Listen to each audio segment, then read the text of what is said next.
Jamal. Jamal. Fatima called out from her corner of the small clay house, her voice trembling with both pain and longing. Please help me with my crutches. I need to use the bathroom. Jamal, sitting lazily under the neem tree outside, pretended not to hear.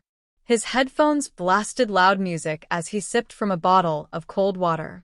Inside, his crippled mother struggled to drag herself across the dusty floor, tears streaming down her face. Jamal's heart had long grown cold to her suffering. He didn't just hate her, he resented her very existence. To him, her disability was a burden that shamed him in front of the world. Fatima had been paralyzed from the waist down after a terrible accident 10 years ago. Despite her condition, she sold vegetables at the town market, enduring insults and stares just to ensure Jamal had food to eat. But no matter what she did, it was never enough for Jamal. He despised her, her crippled legs, and her crawling movements. To him, she was a disgrace, and he wished she would just disappear. Late that evening, Fatima was in the kitchen, bent over her small firewood stove, her weak arms stirring the bubbling pot of soup with difficulty. The scent of okra and smoked fish filled the air. She knew Jamal would refuse to eat her food, as usual, but she still cooked, hoping one day he'd change. Unknown to her, Jamal had been waiting for this moment. As soon as she dragged herself to her room to rest, Jamal sneaked into the kitchen. He stood over the steaming pot, his face twisted with disgust. "This woman is useless," he muttered to himself. With a wicked smirk, he pulled down the waistband of his trousers and urinated into the pot of soup. Later that night, when Fatima returned to the kitchen, she served herself a small portion of the soup. As she tasted it, her face froze. Something wasn't right. The taste was off, bitter, salty, and strange. She looked at the pot, then at Jamal, who was now lounging on an old wooden chair, scrolling on his phone. Her heart sank, but she said nothing. The next morning, Fatima asked him calmly, "Jamal, did you do anything to this soup last night?" Jamal didn't even bother to look at her. "What if I did?" he replied coldly. Fatima's eyes filled with tears. She had always suspected Jamal's hatred for her, but this was beyond her imagination. She clasped her trembling hands together and prayed silently, asking God to touch his heart. Days turned into weeks, and Jamal's behavior only worsened. Whenever Fatima crawled outside to sit under the shade, the villagers would shake their heads in pity. "That poor woman," they whispered. "Her own son doesn't even respect her. May God help her." One Sunday morning, Fatima decided to go to church.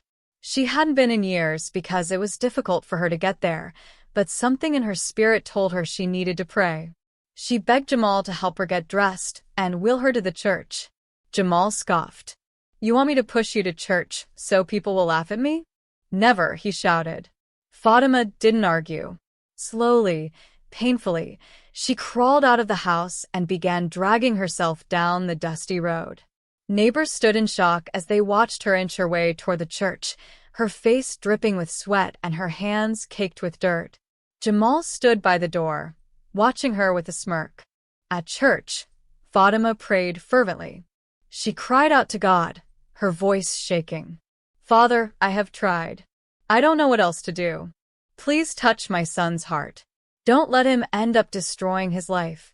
Her tears soaked the church floor as the congregation prayed with her. Meanwhile, back at home, Jamal was busy ransacking Fatima's old wooden box. He was looking for money, hoping she had hidden some from her petty vegetable sales. "This woman must have something hidden here," he grumbled, throwing her belongings around. Suddenly, his hand touched an old photograph. It was a picture of a younger Fatima standing tall and smiling, holding a baby, him. She looked so happy, full of life and hope. Jamal stared at the photo for a moment, something stirring in his heart. But he quickly shoved it away. "What's the point of looking at the past?" he muttered, tossing the picture aside. When Fatima returned from church hours later, she found her things scattered all over the room. She said nothing, only gathered her belongings and sat quietly in her corner. Jamal didn't even look at her. That night, Jamal had a strange dream. He was in a dark forest, surrounded by whispering voices. "Why do you hate your mother?" the voices asked, echoing in his ears. "Do you not know what she has sacrificed for you?" In the dream, Jamal saw a vision of his mother from years ago. He saw her running to save him from a speeding car, the moment she pushed him out of harm's way but got hit herself. That was how she lost her legs. Jamal woke up sweating, his heart pounding. He sat up in bed, staring into the darkness. But as morning came, his hardened heart returned. He shrugged off the dream, convincing himself it was nothing. The next day, Fatima decided to confront Jamal. "My son," she began, her voice steady but filled with pain, "why do you hate me so much? What did I do to deserve this?" Jamal rolled his eyes. "You're a burden," he said bluntly. "Every time people see me, they ask, is that not the son of the crippled woman? I'm tired of the shame." Fatima's heart shattered into 1,000 pieces. She wanted to tell him about the accident, about how she sacrificed her legs to save his life. But the words wouldn't come. Instead, she crawled back to her corner, silently weeping.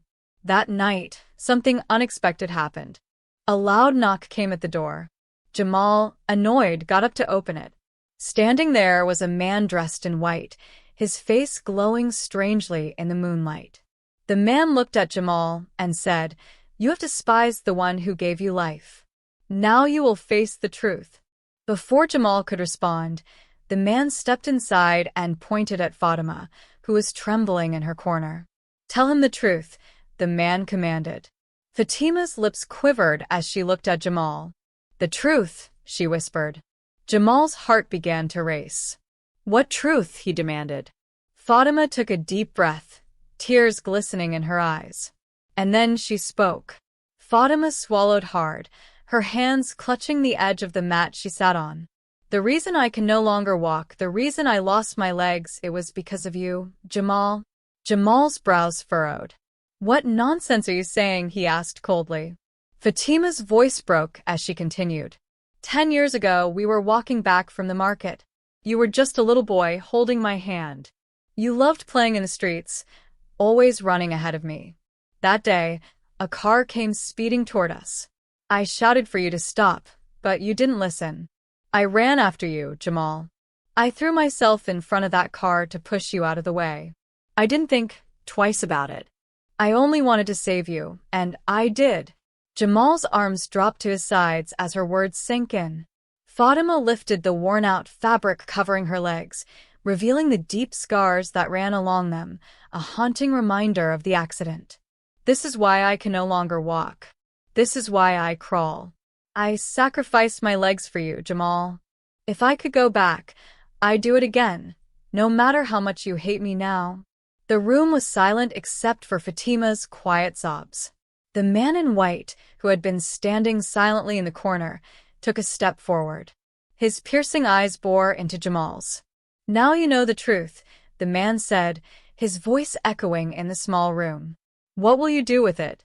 Jamal opened his mouth to speak, but before he could utter a word, the man turned and walked out through the door. His figure dissolved into thin air, leaving behind a strange chill in the room. Jamal staggered backward, his heart racing. He turned to his mother, his face contorted with fear and anger. What was that?" he shouted. Fatima shook her head, her tears still falling. "I don't know who he was," she said honestly. "But maybe God sent him to open your eyes." Jamal's fear quickly turned to rage. He pointed a trembling finger at her. You're behind this, aren't you? You've been doing charms to control me. That man was one of your juju people." Fatima's eyes widened in shock. "Charms? Juju? Jamal, I would never." "Stop lying," Jamal shouted, his voice breaking. "I knew it. I knew there was something wrong with you. You crippled witch." Before Fatima could respond, Jamal stormed into the tiny room they shared, grabbed a few of his clothes, and stuffed them into a bag. He moved with urgency, like a man being chased by invisible spirits. "Jamal, please don't go," Fatima cried, dragging herself toward him. "Where will you go in the middle of the night? Please, my sons." But Jamal was deaf to her pleas. He slung the bag over his shoulder and pushed past her. "I'm leaving. I can't stay in this house with you and your evil spirit." Fatima clung to his leg, her crippled body sprawled on the floor. "Please, Jamal. I'm all you have. Don't leave me like this. Please, my son." Jamal kicked her hand away, his face twisted with disdain. "You're not my mother," he spat. "You're a curse." With those words, Jamal stormed out of the house, slamming the wooden door behind him. Fatima lay on the floor, her heart shattered into pieces. She screamed his name into the night, but the only response was the distant sound of his footsteps fading away. Jamal wandered through the village, his mind racing. The man in white, his mother's story, the scars on her legs. It was too much for him to process. He didn't want to believe it. He refused to believe it. As he walked down the deserted road, the cold night air bit into his skin. He tried to shake off the strange feeling that someone or something was watching him. Shadows danced in the corners of his vision, and the silence of the night felt unnaturally heavy. "Maybe she really is a witch," he muttered to himself. "Maybe she used her charms to make me feel guilty. That's the only explanation." But deep down, in a part of his heart he had buried long ago, he felt a pang of guilt. Could it be true? Had his mother really sacrificed her legs to save him? He shook his head violently, refusing to entertain the thought. By the time the first light of dawn began to creep over the horizon, Jamal found himself on the outskirts of the village. He was tired, hungry, and unsure of where to go next. He sat under a large baobab tree, his head in his hands. Memories of his mother flooded his mind, the way she sang to him as a child, the way she went hungry just to make sure he ate. For a moment, he felt a deep, aching sadness. But then, the man's glowing figure flashed in his mind again, and fear took over. "No," he whispered to himself. "She's lying. She has to be lying." Jamal finally found solace in an unfinished building at the edge of a busy town. The structure was nothing more than 4 walls and a crumbling roof, but it was a place to hide from the cold and from his growing fears. That night, his sleep was restless. Mosquitoes buzzed relentlessly around him, and the hard concrete floor felt like needles stabbing his back. Yet somehow, exhaustion overtook him. The next morning, Jamal woke up to the sound of footsteps. He froze, holding his breath as a shadow loomed over him. A tall, middle-aged man with a rugged face and a kind expression peered down at him. "What are you doing here, boy?" the man asked, his voice a mix of curiosity and concern. Jamal sat up quickly, his heart pounding. I don't have anywhere to go," he stammered. The man squatted, studying Jamal closely. "No family? No home?" Jamal hesitated, then lowered his gaze. "I'm an orphan," he lied, his voice barely above a whisper.